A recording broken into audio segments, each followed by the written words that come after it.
You know, I always wondered what an alien prison looked like.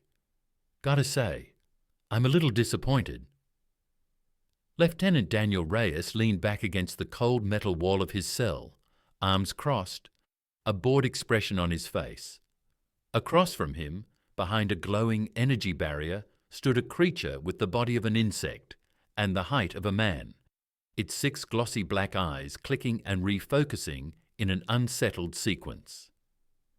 The alien, one of the Thran species from what Reyes had gathered, chittered something in its native tongue before a mechanical voice from the ceiling translated, "You are not concerned?"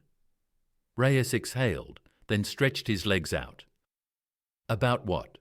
The damp air, the smell, or the fact that you're holding a bunch of human kids hostage? The Thran tilted its head.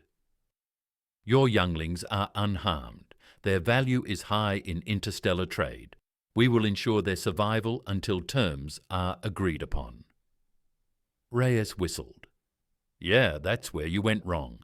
You took human kids, which means you just bought yourself a war you weren't ready for. The Thran made a rattling noise. Your people cannot reach this facility. Reyes nodded. Sure. I bet you felt real confident when you snatched them too. Thought you'd make a quick deal, get some nice tech, maybe a few resources. He grinned. But you don't understand what you've done. I'll tell you what's happening right now, and you can decide if you still think this was a good idea. The alien's mandibles twitched. Right now, back on Earth, a couple of fathers just had their entire world shattered. And when a human father loses his kid, things change. His priorities shift. His patience evaporates. His fear doesn't exist anymore. The Thran tapped its claw against the console beside the barrier.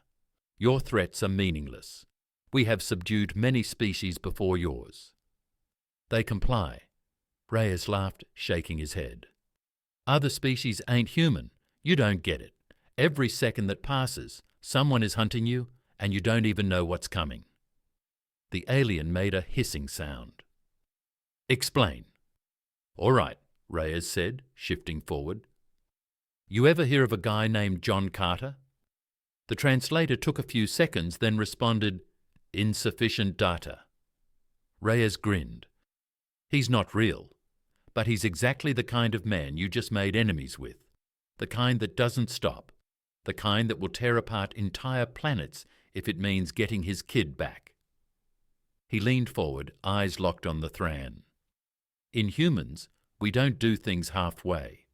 The moment you took those kids, you made sure your species was going to learn that the hard way. The Thran took a step back. Think about it, Reyes continued. Right now, somewhere out there, a father is suiting up. Maybe he was a soldier.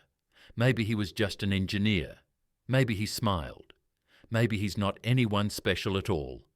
But it doesn't matter, because right now, he's looking at a picture of his kid and realizing there's nothing in the universe that will stop him from getting them back. The alien hesitated. You expect me to believe one of your kind can breach our defenses? Reyes chuckled. Oh, not one. Try dozens, hundreds. Because it's not just one kid, is it? You took multiples, which means you didn't just anger one father. You angered them all. And I bet you never even considered what that means. The Thran's posture shifted, mandibles clicking uncertainly. Right now, Reyes said, lowering his voice, they're tracking your signal. Right now, they're gathering weapons. Right now, someone is looking at a map of this sector and figuring out every possible route in. And when they get here, it's not going to be negotiations. The Thran pressed something on the console, and the energy barrier flickered for a moment before stabilizing. Your attempts to disrupt our confidence is ineffective. We will extract the required resources in exchange for the younglings. Reyes smiled. I was in a unit with a guy once. He had a daughter. Real quiet guy. Never raised his voice. Never made a fuss. You want to know what happened when someone threatened his kid? The alien did not respond. He burned down an entire enemy camp, Reyes said. Didn't even wait for orders. They tried to surrender. He didn't care. Because at that point, he wasn't a soldier anymore. He was a father. The Thran let out a low clicking sound. This is conjecture, hypotheticals. Reyes shrugged. Then let me ask you something. You're a military species, yeah? You understand battle strategy, probability? Yes. Then tell me, Reyes said, leaning closer. What are the odds that not a single one of those fathers finds their way here? The Thran did not respond immediately. Then it turned and exited the room. Reyes leaned back with a satisfied smile. They always figure it out too late. The cell door hissed open. 3 hours later, 2 Thran guards entered, their heavy steps clicking against the floor. Reyes didn't move, as one of them aimed a weapon at his chest. The other gestured toward the hallway. Move. Reyes stood slowly, rolling his shoulders. About time. I was starting to think you guys forgot I was here. The guard didn't respond, just prodded him forward with the barrel of its weapon. Reyes walked ahead, keeping his expression neutral. They moved through dimly lit corridors, passing several doors marked with strange symbols. He caught glimpses of other prisoners, human kids huddled together in corners, their faces pale. His jaw tightened. The aliens weren't lying about keeping them alive, but survival wasn't enough. Those kids were scared, confused, and fear was a dangerous thing. It could either break a person or turn them into something else. He hoped they weren't here long enough to find out which. He was shoved into a larger room, this one brighter, walls lined with hollow screens displaying data he couldn't read. The Thran from before stood near a raised platform, flanked by 2 more guards. You have been summoned for interrogation, the leader said. Reyes smirked. Interrogation? That's a funny word for listening to me talk some more. The Thran ignored the comment. We detected movement outside our perimeter, unidentified vessels. You will explain. Reyes let out a slow breath. It was happening faster than he thought. Good. Movement outside, huh? Could be anything. The Thran clicked its mandibles. Our scans indicate stealth technology. Advanced, human. Reyes whistled. That's so. The alien's eyes narrowed. Are your people preparing an assault? He shrugged. Assault is a strong word, more like a retrieval mission, like when someone loses something important and they come back to get it. The Thran's clawed fingers tapped against the console beside it. You claim humans have launched an attack force. That is unlikely. Your military does not operate with such speed. Reyes chuckled. Oh, you're thinking government response, official channels, military chains of command. That's cute. He took a step forward, ignoring the weapons aimed at him. You don't get it. This isn't some sanctioned mission. No protocols, no red tape. This is personal. The alien hesitated. That movement outside? That's a father who sold his entire business for a single prototype stealth ship. That's a group of old war buddies who just called in every favour they had. That's a mechanic who barely knew how to hold a gun last week, but today he's got one aimed at your front door. The room was silent. You took their kids, Reyes continued, voice calm, and in doing that, you took away the one thing that kept them ordinary. The Thran glanced at a screen. Symbols shifted, data changing. Whatever it saw made its antenna twitch. Your people are unprepared for this level of response, it said, though there was something off about its tone now. They do not have the resources to... Reyes took another step. You still don't get it. This isn't about resources. You think someone's counting ammo, rationing fuel? He scoffed. Number. They'll burn through everything they have, sell every possession, use every connection. They'll storm an alien stronghold with a dented ship and a borrowed rifle if they have to. He leaned in, slightly, and they won't stop.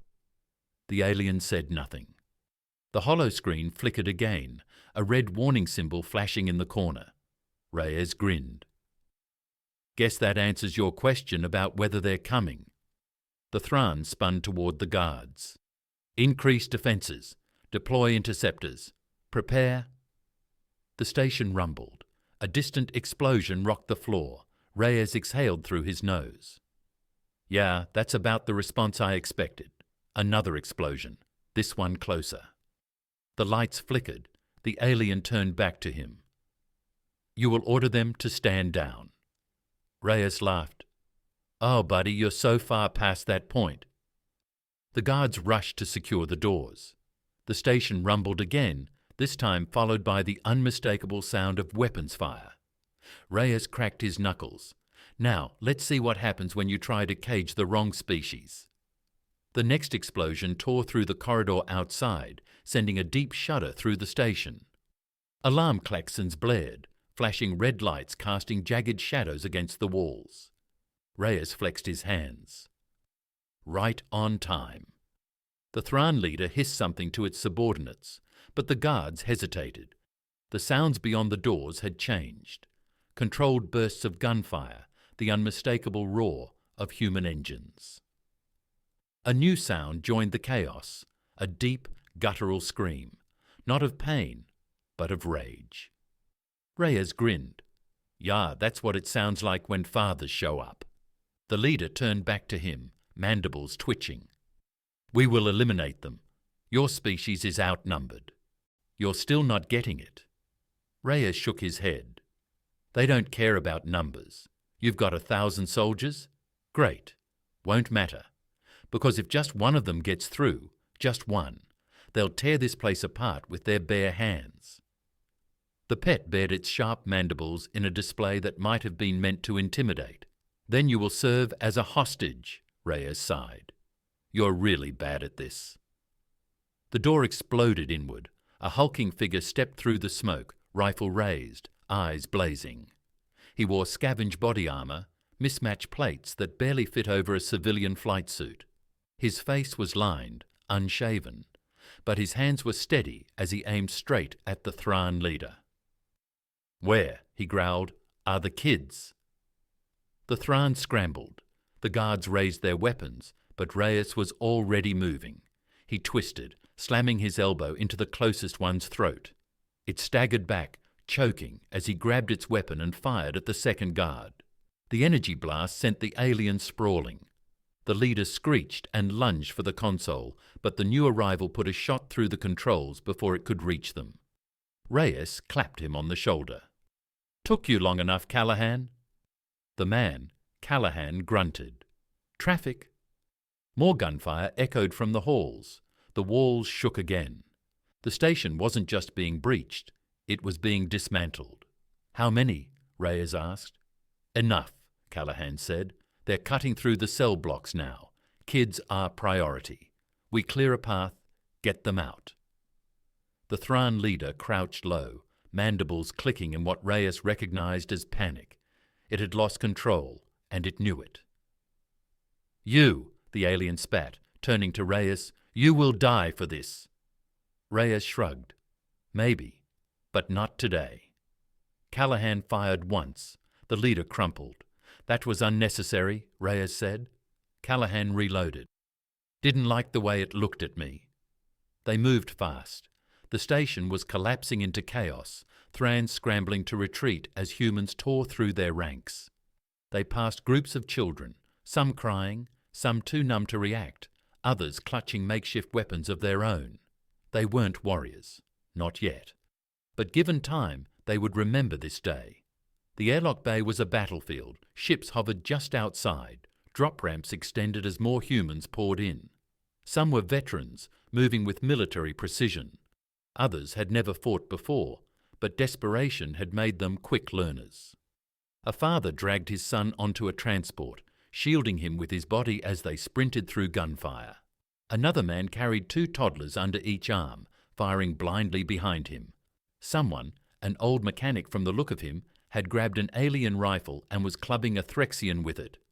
Reyes and Callahan pushed forward, covering the stragglers.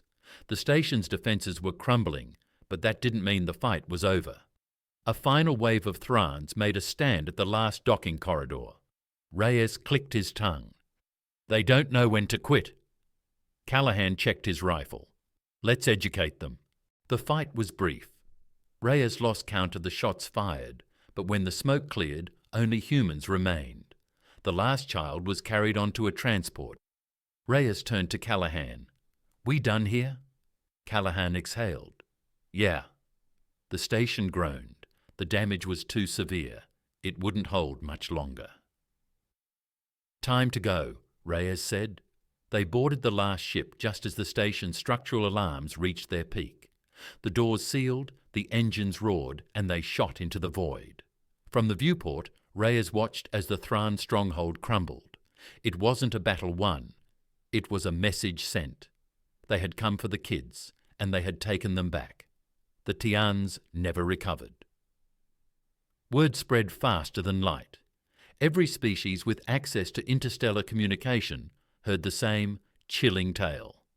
An alien syndicate had taken human children, believing them to be valuable hostages. What followed was not a calculated negotiation or a long-winded diplomatic affair. It was a massacre, not by military fleets, not by governments, by fathers. Within days, the galactic black markets that once considered humans easy prey collapsed overnight. Smugglers erased their records. Traders refused to deal in human captives, terrified of what would follow. No one wanted to be the next target. The Rian, once a proud warrior species, withdrew from galactic affairs entirely. What few survivors remained hid in exile, their name now synonymous with the worst mistake in recorded history. Reyes sat on a quiet hill on Earth, a cigar between his fingers, watching the sky darken into evening. Callahan sat next to him, silent. They had been back for weeks, but neither man had settled into normal life yet. You see the news? Callahan finally asked. Reyes nodded. Yeah, looks like nobody's touching human kids anymore, ever. Callahan exhaled through his nose. Good.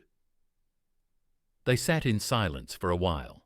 Across the field, a group of children played, laughing, running, carefree. Among them were a few of the kids they had pulled from that station.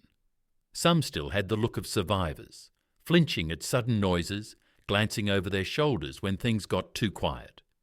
But it would fade with time. Most of them had fathers waiting for them when they returned. Some didn't. The ones who didn't, they had more fathers now than they'd ever need. You think the galaxy learned its lesson? Callahan asked. Reyes smirked, taking a slow drag of his cigar. I don't think it matters. If they didn't, they'll learn the hard way. Again.